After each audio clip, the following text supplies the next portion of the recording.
Hello, viewers. If you are here for the very first time, welcome. And if you are here again, welcome back. My name is Rogue Black, and here's where I make videos, calling out the truth in our political world.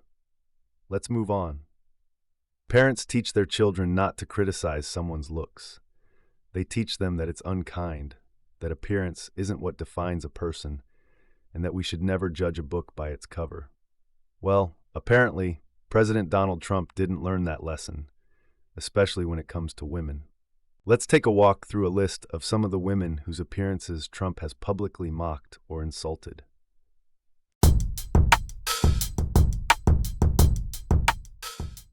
In 1996, after Alicia Machado gained weight post-Miss Universe, Trump called her Miss Piggy and Miss Housekeeping.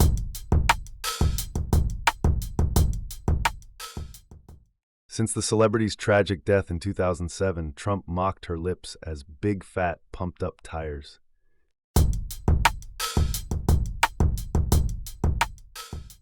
On October 28, 2012, Trump called the legendary entertainer extremely unattractive.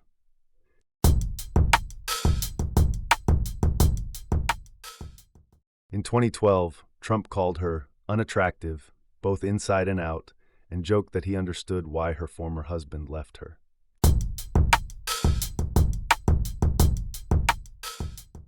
On The Howard Stern Show, Trump said of the actress on the radio that a very flat-chested woman is very hard to be a 10.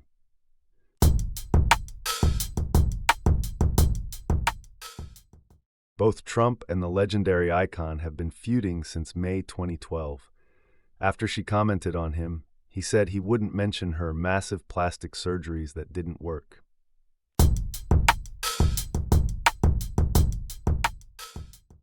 In 2014, Trump tweeted during the Oscars that she should sue her plastic surgeon.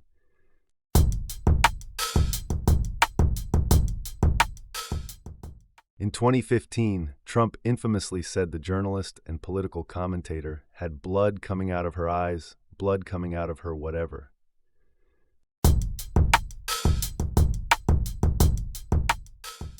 In a Rolling Stone interview in 2015, Trump said, "Look at that face. Would anyone vote for that?"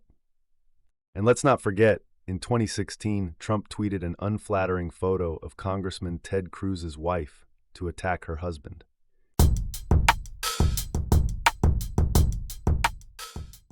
In 2017, Trump mocked MSNBC anchor Mika as Crazy Mika and claimed she was bleeding badly from a facelift.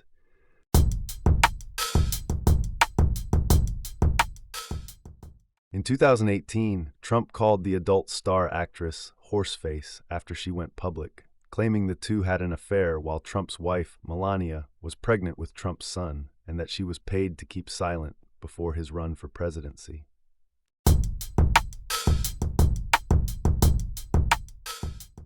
According to a 2022 book, Trump refused to nominate the politician for Secretary of State, saying she had a complexion problem.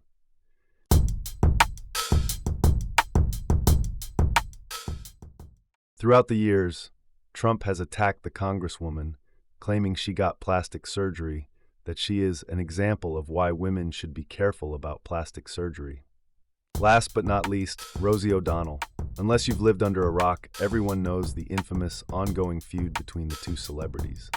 After Rosie mocked Trump's appearance on The View, criticized him for trying to be a moral compass when he cheated on all his wives, and called out several times he filed for bankruptcy, Trump called her disgusting, both inside and out, a slob, and said she had a fat, ugly face.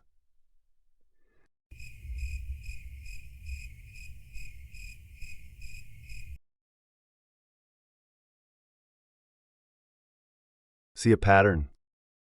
Now, you may think some of these women deserved retaliation for being outspoken of their opinions of Donald Trump, that it was fair game for Trump to hit back. I will not argue you down. But that's not the point. The point is, there is a common underlying issue of this guy attacking women for their physical appearances.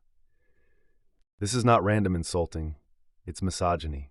Misogyny isn't just disliking women, it's a form of sexism rooted in contempt, in the belief that women are inferior. It shows up in many forms. 1. Demeaning comments. 2. Objectifying women. 3. Favoring men over women. 4. Denying women opportunities. 5. Sexual harassment. And importantly, a misogynist may still love his mother, his sister, or certain women, as long as those women don't challenge male authority. Where does it come from?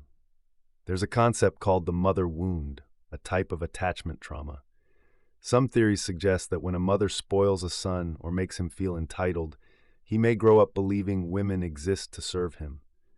This can develop into internalized misogyny, reinforced when a mother favors her son while treating daughters as lesser or more responsible.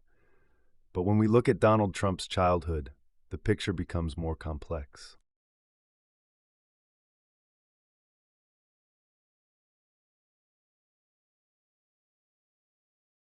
Donald John Trump was born on June 14, 1946, into a wealthy New York family.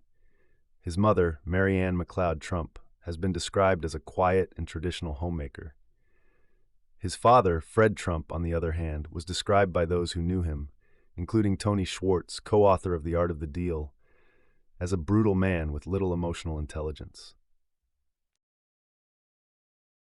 Fred Trump reportedly showed little empathy, poor emotional regulation, intolerance for criticism. Sound familiar? After Mary nearly died giving birth to her youngest child, she was unable to care for Donald during a crucial developmental period. As a result, some psychologists believe he developed avoidant attachment, characterized by discomfort with emotional intimacy, extreme independence, distrust of others. Combine that with a domineering father and a lack of maternal nurturing, and you begin to understand the emotional environment that shaped Trump. You almost feel sorry for Donnie Boy, right?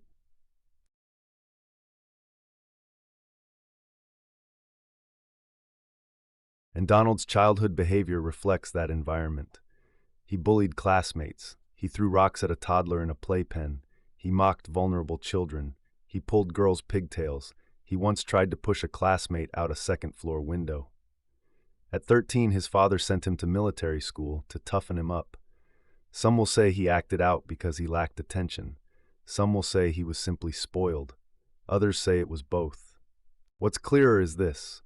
Multiple journalists and biographers have noted that Trump lacked a nurturing connection with his mother, and that his father's harshness shaped him into the man he is today. Even Mary Trump, his own niece, recounts that after Donald cheated on Ivana, their mother asked, "What kind of son have I created?"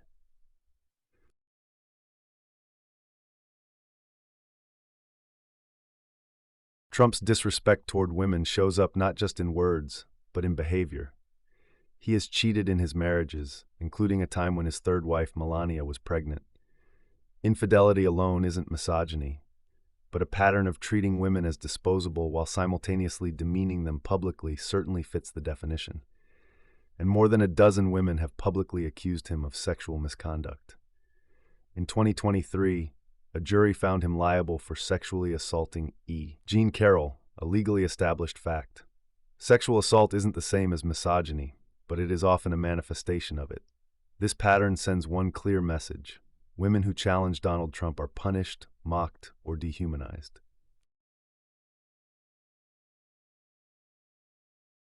How a real man handles criticism from a woman. A real man, when a woman criticizes his appearance, does three simple things. 1. Takes a breath. Stay calm. 2. State clearly that the comment was disrespectful. 3. Moves on. Change the subject or walk away. That's it. No temper tantrum, no name-calling, no attacks. So yes, Trump's misogyny is a major part of his public legacy. Rooted in childhood wounds, entitlement, and learned behavior, the ultimate responsibility to correct it lies with him. But judging by your history, Donnie Boy, I don't think you ever will. And frankly, I don't think you are a real man, but that's my opinion. What's yours? Until next time, stay safe, Rogue Gang, and please don't forget to like and subscribe.